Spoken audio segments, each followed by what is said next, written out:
Hello everyone, আমি Ritika. Skin যেহেতু একটা লার্জেস্ট লিভিং অর্গান, তাই লিভিং হওয়ার কারণে যে কোনোভাবেই তার যত্নের ভীষণ দরকার।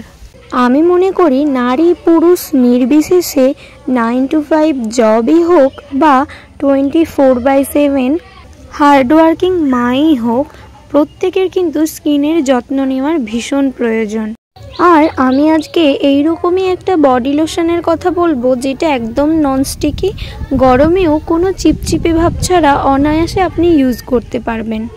এতে আছে orange blossom sunny, pumpkin seed oil এবং সিয়া বাটার, যা স্কিনকে ডিপলি ময়শ্চারাইজ করে এবং অয়েল ব্যালেন্স করে। এবং অরেঞ্জ ব্লুসামস হানি থাকার কারণে এটা স্কিনকে ব্রাইটনিং করে এবং একদম ননস্টিকি ফিল দেয়, যেটা কিনা আপনি গরমে অনায়াসে ইউজ করতে পারেন। এবং একবার না, দুবার তিনবার যখন আপনি আপনার স্কিন ওয়াশ করবেন, তারপরে অবশ্যই এটা অ্যাপ্লাই করবেন, যা আপনাকে পুরো দিন নারিশ রাখবে। আর এটা পকেট ফ্রেন্ডলি। আর নিতে ইচ্ছুকরা আপনার কোনো আইডি দিয়ে আমাকে কমেন্ট করুন।